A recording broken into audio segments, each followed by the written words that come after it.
All right, 9:07 now on Tuesday morning. This is Phil Anderson, Facebook Live 13 News here. And I'm standing here just to the east of Southeast 28th and California Avenue, where you see a lot of crime scene tape here at this scene. And there was a tragic incident that occurred here in this area.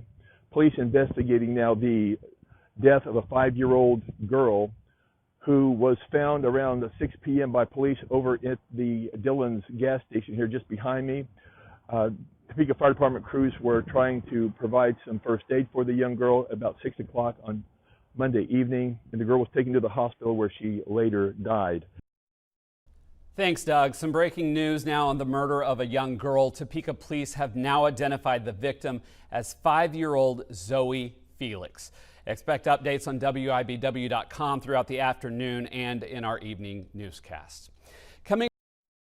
One man is in custody tonight as law enforcement investigates the death of a child. 25-year-old Michael Cherry is in the Shawnee County Jail being held for rape and first-degree murder in the death of 5-year-old Zoey Felix. Cherry's bond is $2 million. Topeka police were called to a disturbance around 6 last night at a gas station at Southeast 29th in California.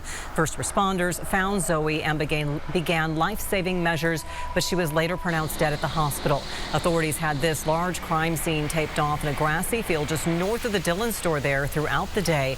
Cherry was booked just after 4 this morning. Jail officials list his address as homeless. TPD, though, said he and the child knew each other. Zoey's neighbors are heartbroken to learn what happened to her. 13's Callie Holthouse is live in Southeast Topeka for us tonight. Callie?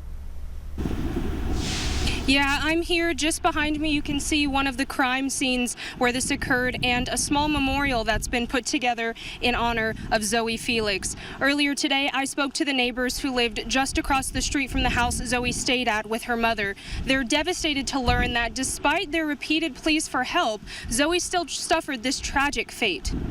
Neighbors of Zoey Felix say they loved the 5-year-old like she was one of their own. Loving girl, questions. Loved the children. All the kids played with her. They all looked out for her. Everybody looked out for Zoey. She was a curious George. She was a curious George with nowhere to go. Nowhere to go. But despite their efforts, they say she lived a life of instability. The house she stayed in lacked utilities, and she was sometimes left home alone. No lights, no water.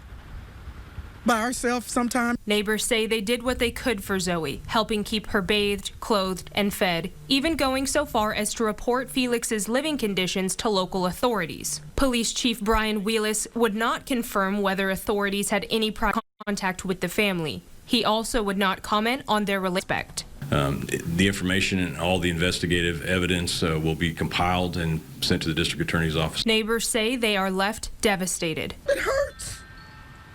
It's a tragedy. You have a death and then you have a tragedy. Hers is a tragedy. And I just experienced a tragedy. That's a tragedy. It's more than just a death. It's a tragedy. 13 News did submit a request, a Kansas Open Records Act request to the Department of Children and Families to see what, if any, investigations took place regarding Zoey Felix.